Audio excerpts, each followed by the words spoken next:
ഗോതമ്പിൽ പാടത്തിന്ന് കനകപ്പൂമണി കൊയ്തു വിധിക്കാൻ ഇടവെങ്കിൽ പാട്ടും പേരി പോണോരേ. ഒരു നേരം നിന്നെങ്കിൽ ഒരു നല്ല കഥ പറയാം. ദൈവത്തെ സ്നേഹിച്ച അണ്ണൻ പെണ്ണിന്റെ നീക്കുന്നൊരു കഥ പറയാം.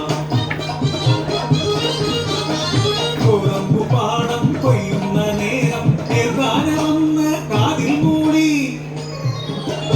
ഇഷ്ടമായി അന്നേ നീ കൊയ്ത്തു പാത്ത് ഇടയ്ക്കുള്ള ദൈവത്തിൻ പ്രാർത്ഥനയും ഏർഗാന തന്നുടെ രണ്ടാം വധുവാൻ അന്നേ അന്നവൻ പരിണയിച്ചു.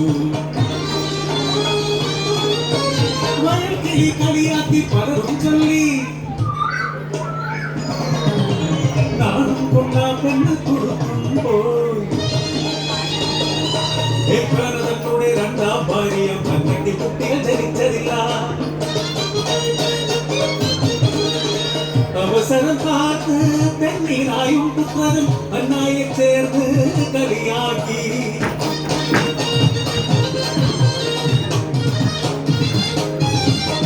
ദൈവത്തെ വിളിച്ചു കേണു അന്നാഥൻ പ്രാർത്ഥന ദൈവം കേട്ടു.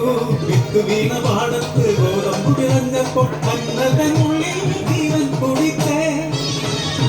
ശീതക്കാറ്റാകു വീശി മാനം തെളിഞ്ഞപ്പോൾ ഭവനത്തിൽ നിന്നൊരു കുഞ്ഞിന്റെ തേകൾ. പൗർണമി ചേരിലൊരു ആൺകുഞ്ഞ് മുഖത്തോ ദൈവത്തിൻ ചൈതന്യം ഒഴുകുന്നു. കുഞ്ഞിന്റെ തേട് കണ്ട് പ്രായി നാട്ടുകാർ പലരും ദൈവത്തെ സ്തുതിച്ചിരുന്നു. അന്നക്കെങ്ങനെ തേജസ്വിയായ ഒരു ആൺകുഞ്ഞ് കൂട്ടത്തിൽ പുരോഹിതൻ നേരി ചൊല്ലി ദൈവത്തിന് അനുഗ്രഹം ഇതു തന്നെ. ഏകാല കുടുംബവും ബലി നൽകാൻ പോകുമ്പോൾ അന്നായ കുഞ്ഞിനെയും വിളിച്ചിരുന്നു.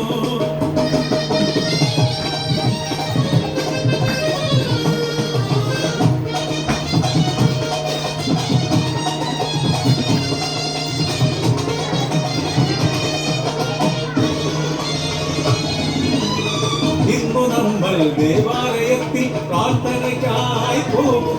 ഇത് ദൈവത്തിൻ ദാനമല്ലേ.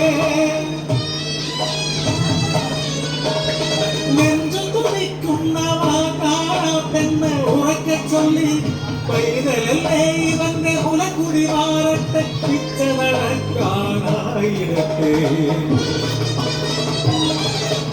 അന്നത്തെ വാക്കു കേട്ട് ഏകാനിക്കൊരു സംശയം.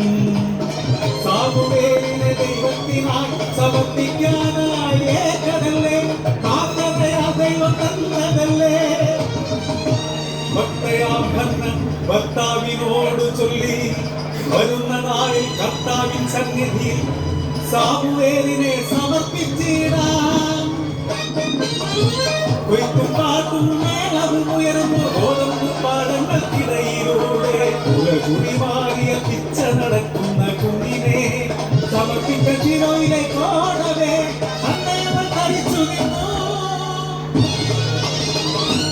ഇത്രയും നാൾ താരാട്ടി വളർത്തിയ മകനെ പിരിയുവാനാകാതെ അവൾ തൻ മനം പിടഞ്ഞു.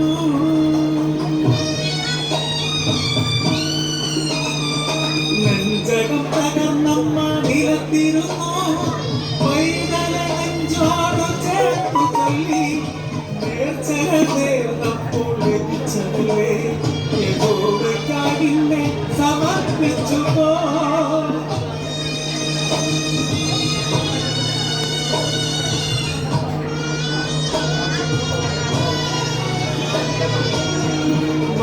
വർഷങ്ങളോടായി പ്രാർത്ഥിച്ചു കിട്ടി ദൈവത്തിൻ ദാനമായി പൊന്നോമനയെ. പൊന്മകളെ തന്ന ദൈവമേ എന്നെന്നും പാട്ടിടും നിന്റെ നാമം.